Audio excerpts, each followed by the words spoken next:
Now, with that being said, let's talk about the plenary session. As Dr. Narendra had said, that we're going to be having a speaker who's going to talk about the appreciative inquiry to artificial intelligence. And we're extremely elated that our speaker brings in more than 3 decades of corporate experience, primarily with the Tata and the Mahindra companies. He's worked across various functions, including operations, TQM, TPM, Six Sigma, HR, and sales, to name a few. Building on this experience, which he garnered over 3 decades, he started his own venture, Ascend 10X, whose goal is to help organizations and leaders achieve exponential growth and operational excellence. A certified Six Sigma Black Belt and a certified PCC ICF coach, a certified psychometric practitioner, and of course, if I may say, I don't think he needs to be certified speaker, but he's been a very prominent speaker in a lot of forums. Let's give it up for none other than Mr. Sanjay Jha.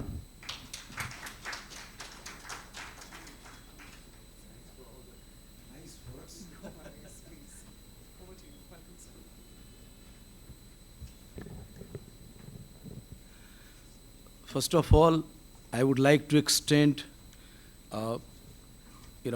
grateful thanks to Dr. Narendra Meherpari and NQ for having me here. Well, let me dispel any myth that I'm going to talk about artificial intelligence. Okay, and I am also aware that this is a largely, I think finance people. And so I'm not going to talk about anything, pertaining to finance. Okay.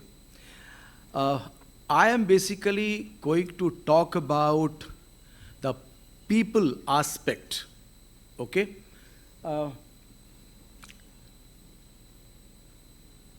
Nowadays, a very interesting conversation is going on in social media.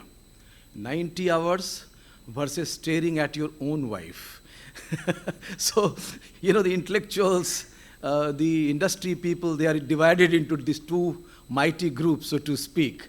Well, I don't want to get into that, but what is really important and interesting that in the amidst of this kind of discussion, we must appreciate and understand that the business at a larger level, or for that matter, innovation or driving efficiency and all that, for whom? The growth for whom? Vikasit Bharat for whom, so to speak. So that aspect we must keep in mind, that everything must be centered around people. People as customer, people as employees, people as multiple stakeholders. So my discussion is themed around that aspect only. I have only 30 minutes time, though I had 60 minutes time as per early, so I will adapt my presentation accordingly. How to operate this one? Yeah, down one.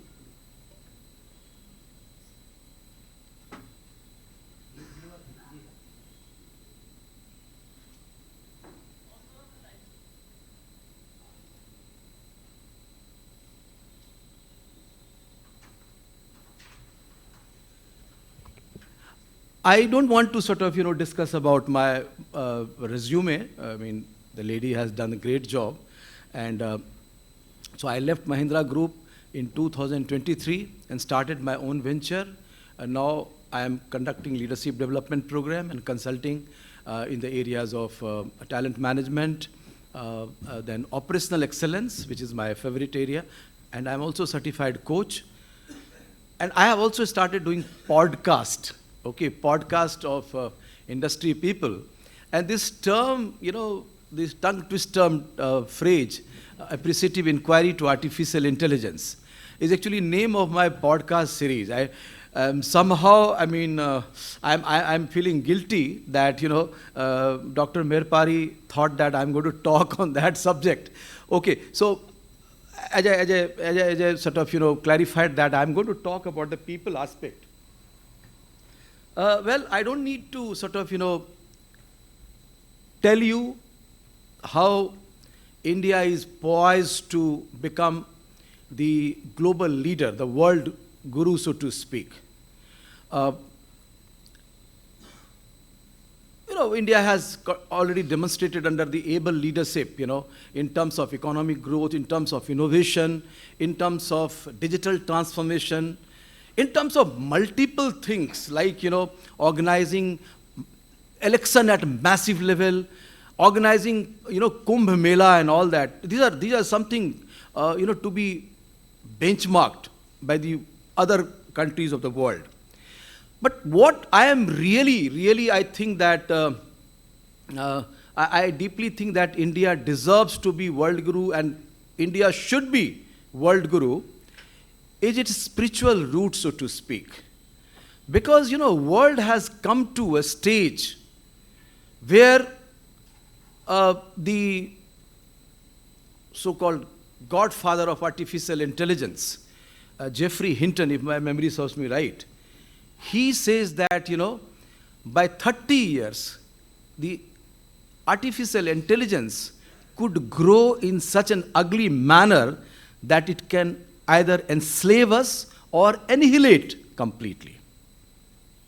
So that's the kind of danger, we are, and the experts are, so to speak, forcing and forewarning us, and also appealing to the governments of different countries to come together and have, a formal treaty like non-proliferation agreement and all that. Okay? So far the future leaders are concerned, I would like to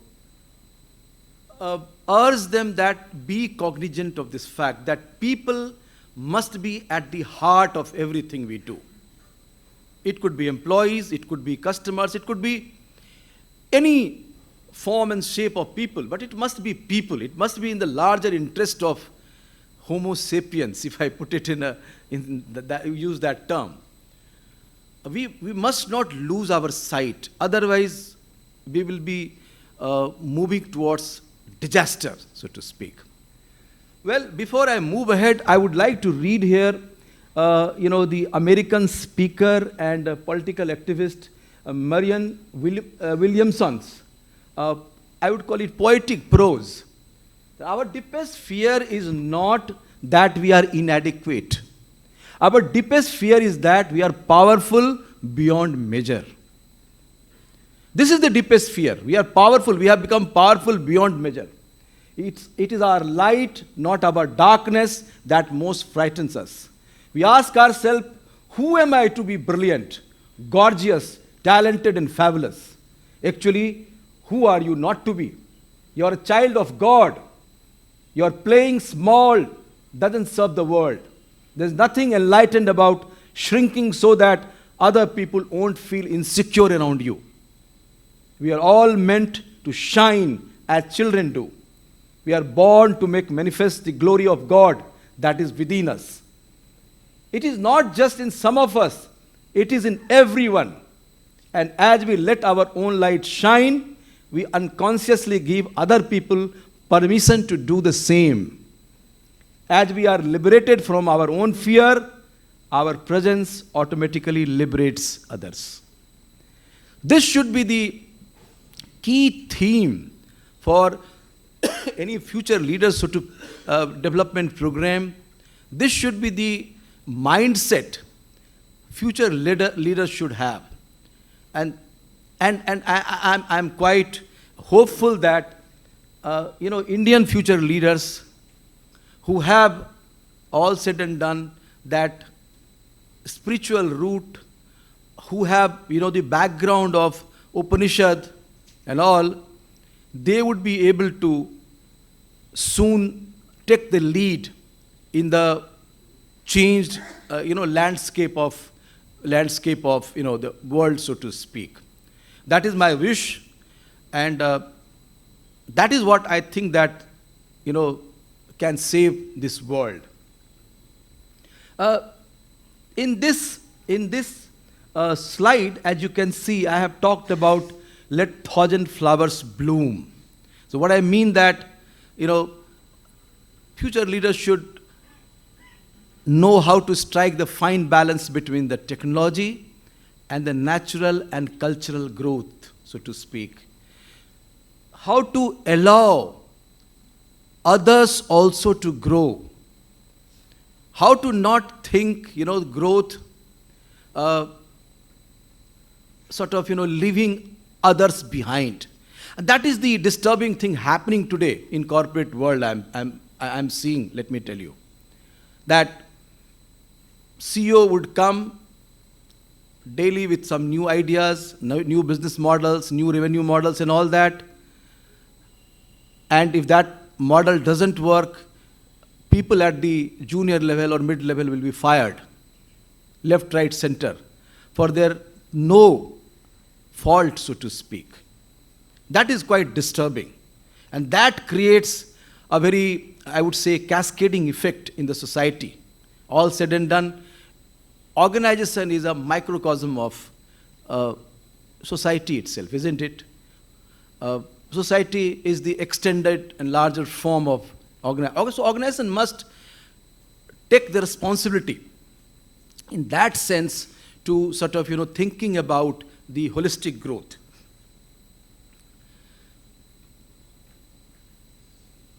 So let us look back or look at the history of the evolution of human being, and let us try to understand why we have reached a level where we have all the power, so to speak.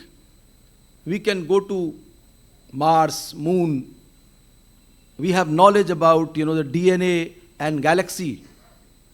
But then, on other hand, we have huge problem of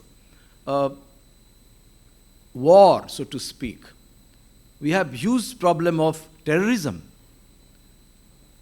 So the question is, does power and wisdom do not go hand in hand? So this is the question we must ask. Okay, so let me give you the quick background. Some 70, 80,000 years ago, Homo sapiens, they separated from their nearest cousin, chimpanzee, okay? And because of their physical condition and some of their uniqueness, they started developing, growing, evolving in a very different way. But what, the researchers, they have concluded that the biggest strength of Homo sapiens, or the human being, human being have been to operate in a large network in flexible manner.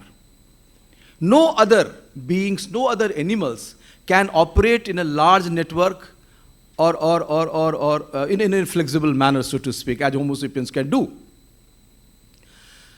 Now, what is the glue? What is the cross-cutting theme? How human beings is able to work in such a large network, with such a large network?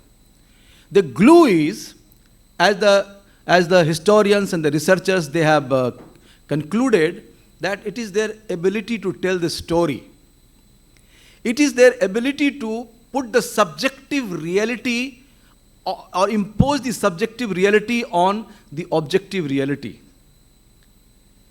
The objective reality is that elephant is a huge animal and rat is a very small animal. But the subjective reality is Ganpati's vehicle is, Bahan is a rat, a mouse, so to speak. So that is the subjective reality. And the entire civilization, entire evolution of the Homo sapiens happened and still happening, by imposing the subjective reality on objective reality. And that did not stop when, in sometime in, some 12,000 years ago, the agriculture revolution took place, and then subsequently in 17th, 18th century, this industrial revolution took place. Only thing was that the story about the God, the religion, all these things got replaced by new symbols, new stories. And what are those symbols and stories? These are marketplace. These are nations. These are currencies, banks and all that. You all are banker, please pardon me. But that is the, again, subjective reality imposed on the objective reality. So, that was perfectly fine. Perfectly fine. And that, the industrial revolution and subsequent economic growth got fueled by the concept of the philosophy of capitalism. For cycle of capitalism, you need to produce at more and more and more, because there is a belief out there that there will be more and more required of products at lesser sort of price.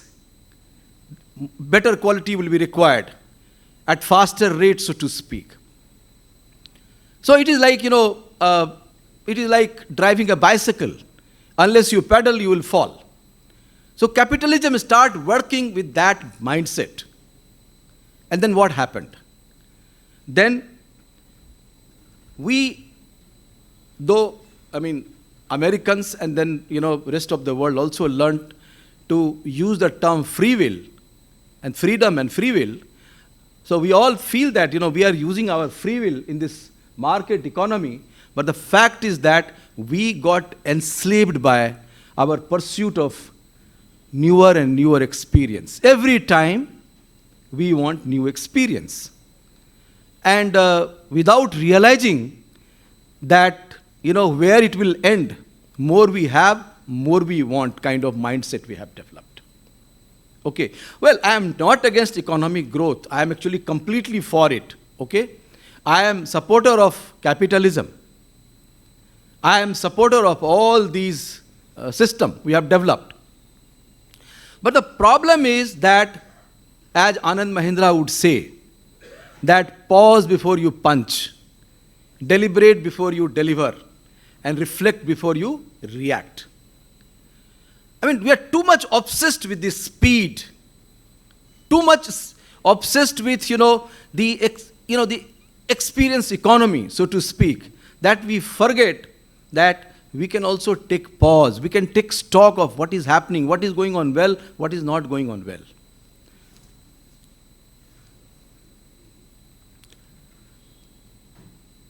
And the need has been replaced by now greed.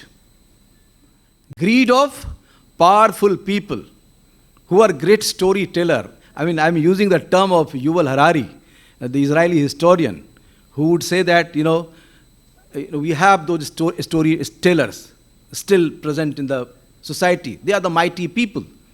They would tell the newer and newer story in terms of marketing campaign, in terms of different policies, etc. And they will let us feel that we have every right to experience newer things. We have every right to consume, the better products, better services at much cheaper rate. And why they are doing so? Because it is not just to meet the basic needs of the people at the bottom of the pyramid. This concept of capitalism and consumerism is largely driven by the concept of,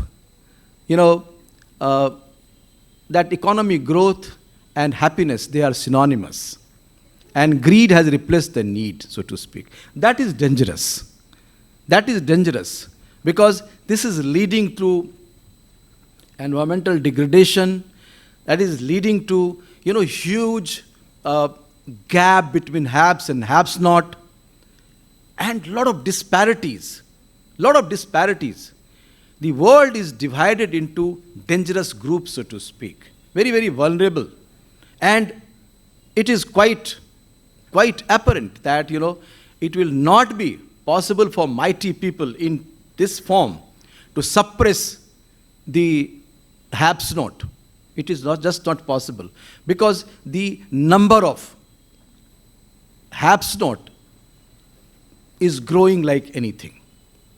So this is a very sad situation, I would say, where on one hand, we have story, we have track record, so to speak, to achieve so much, do so much, gain so much of power, so to speak. But then, we have not developed the wisdom. So as they say in English, that never summon the power which you cannot control. In Sanskrit, na shakto yang yantretung tang balang na samayet ayuktah shakti hinascha vinasaya jayate. So we must be cautious, we must be aware of this fact that if you will summon power, that power will come in your hand, but that will destroy you. Well, artificial intelligence, I'm going to address here to talk to some. As technology is transitioning from the role of just enabler, the good part of the industrial revolution was that technology was developed and deployed as enabler. That helped improve our efficiency, our effectiveness. But now, when you are kind of, developing, nurturing the artificial intelligence as a monster, so to speak, okay, then there is a danger. And this danger has been, by the way, as I told you, that Geoffrey Hinton, the godfather of AI himself, he said that, I have come across observation that artificial intelligence has started lying. You can imagine, it has started behaving like human being. So it can decide, it may decide in future, so to speak. And God forbid, if some AI controlled weapon becomes out of hand, then that will be the end of this world. And I am not exaggerating any bit. I am repeating that this Hinton himself said that in 30 years, the way things are evolving, in 30 years' time, there is a danger that AI can, but he put the 10 to 20% of probability. But fine, 10 to 20% probability is dangerous. He said that it can annihilate the world completely. And then he suggested about regulation. He talked about collaboration. And he also talked about infinite education. This is a term he used in one of his interviews. He says that, we must introduce today's education system is not adequate.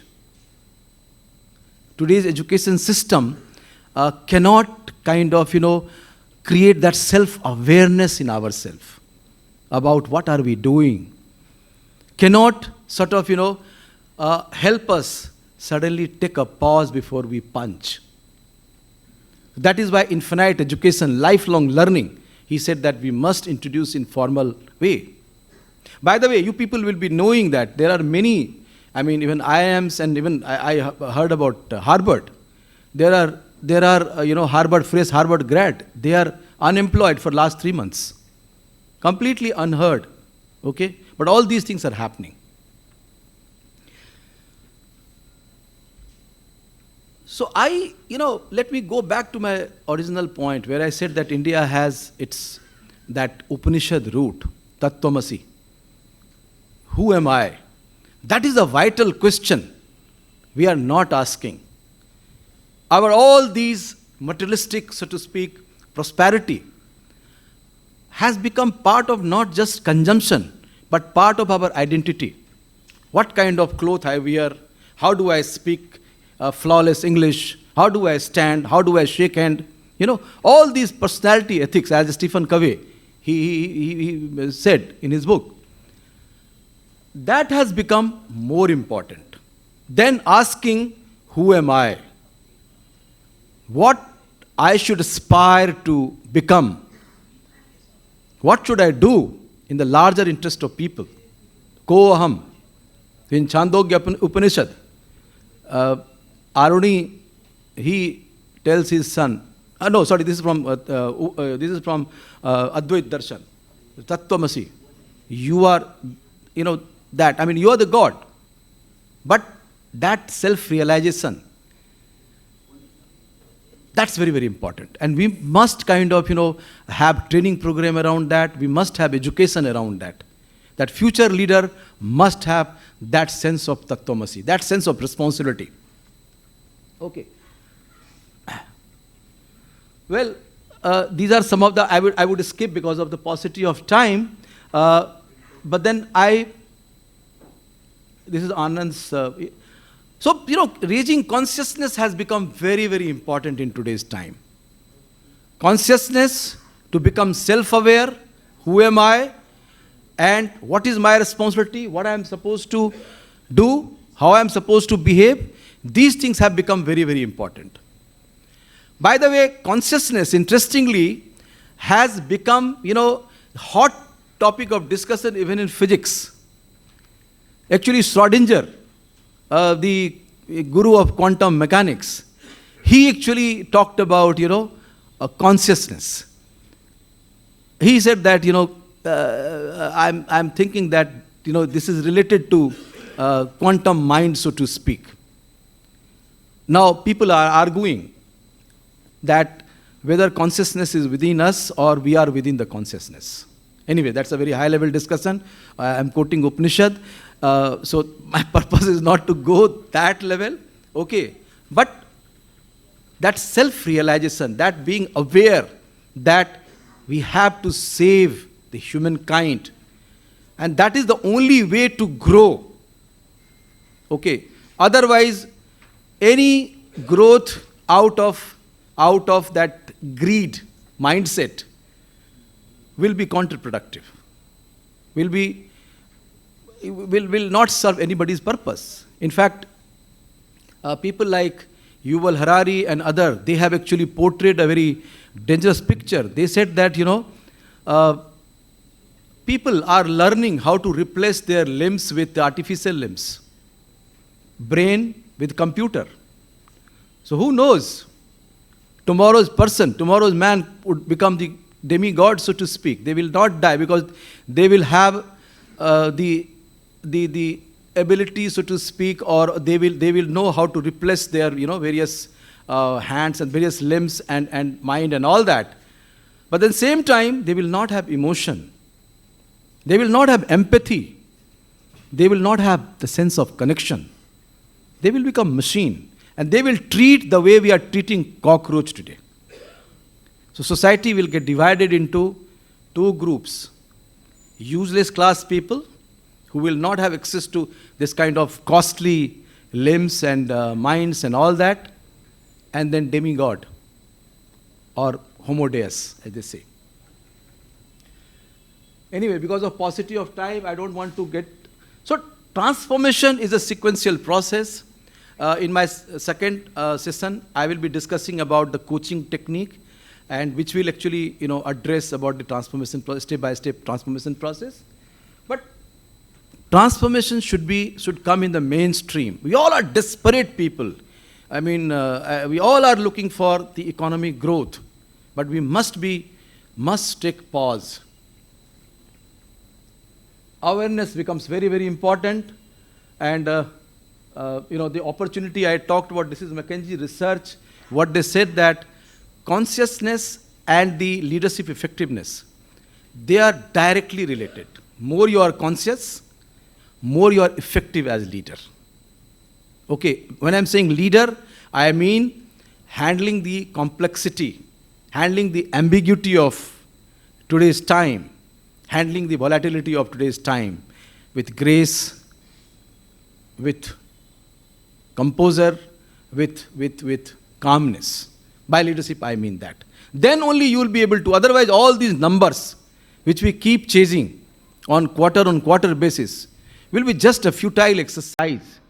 Sometime we'll try to impress the boards, sometime we'll try to impress our boss, but we will know that, this is not possible.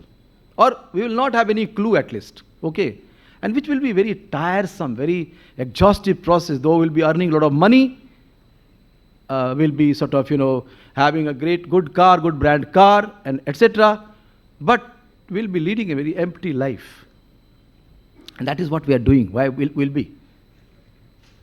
Okay, so friend, I did the podcast of, few people and try to understand, pick their mind that, how should, organization and individual behave and act in this time. So please turn on this video number 1. This is Rajiv Dubey, who was earlier the group HR head of Mahindra Group. Okay, a highly evolved person. Admission. I'm not an expert on AI, but of course, AI is becoming like electricity, right? Everybody will have access to it. Everybody will have access to all the information that we want, anytime, everywhere. The real question is, what do we use it for? What are the questions that we are asking which we want AI to solve? Okay? So that's one part. AI will be available to everybody. It's already there. There's a lot of AI probably that is already being used in this very interaction. In doing the recording itself. I'm sure there is a fair amount of AI being used somewhere. I don't know. But my own belief, and there's a lot of, I think, literature I have read, which says that technology, and I'm using AI and technology sort of synonymously, but obviously there are other aspects, and AI is a catchword for a lot of sort of could be different moving parts that create this ability to deal very quickly with a lot of information and provide data analysis and so on and so forth. But the fact is that ultimately, what are we going to use that AI for? And is it for human beings? So far from technology replacing human beings, they may do that in some form. It is human beings working with technology to solve human problems. That's right. So whenever you have human beings interacting, and especially when you have human beings interacting with a technology that can dehumanize humanity and values and purpose and empathy, all the so-called soft things will actually become even more important. That's what I feel. That's what a lot of research. I was connected with the ILO, the International Labour Organization, which deals essentially with what is called blue-collar worker. But the principles are the same everywhere. And there's a lot of research that they use. ILO has a huge research wing, and they were doing a huge amount of work on the future of work. What will work look like? What will workers look like? And what will the workplace be? Right? These are the three essential questions. And lo and behold, at least the conclusions that they are coming to, and and I've been involved quite a bit in that future of work study, I am very clear that human values, empathy, appreciative inquiry, respect, ethics, governance, these are going to be central. Okay, so this was Rajiv Dubey. Do you have any question? Because I was supposed to take pause here.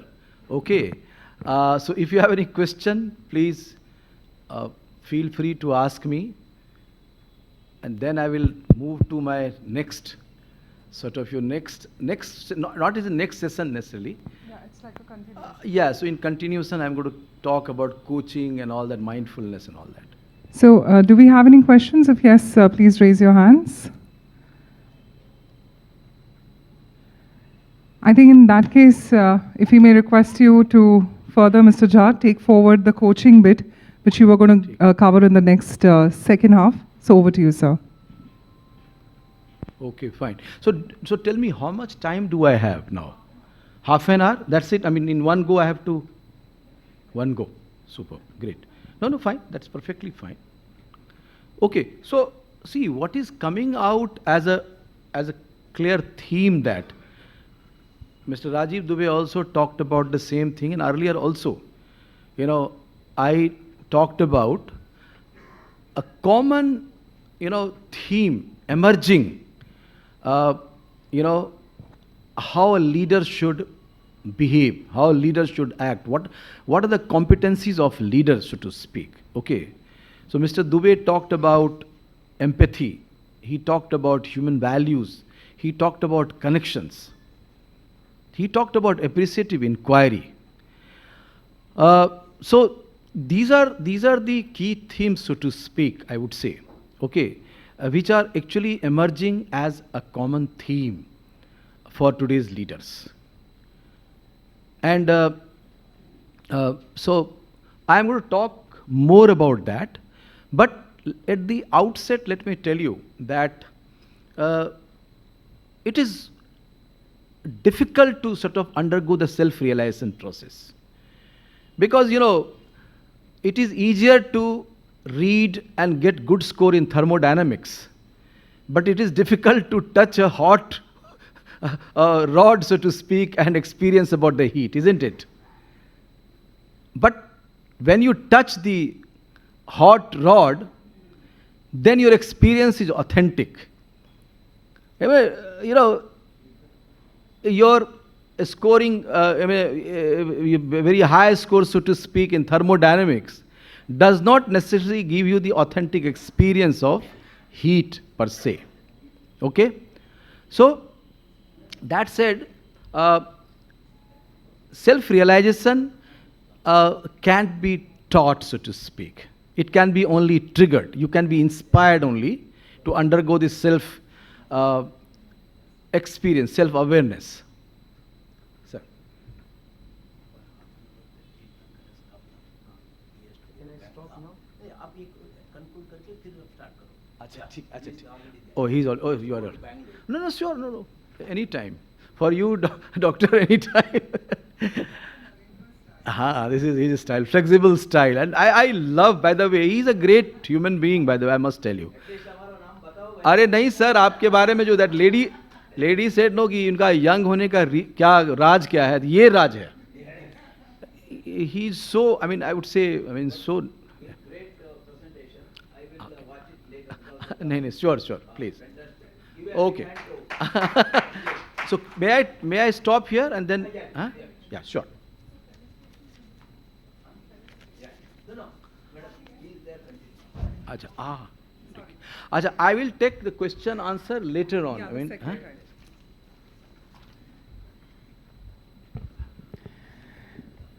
Well, as Mr. Jha spoke a lot about the people aspect in our business, and of course, he and his firm have been empowering leadership across various organizations.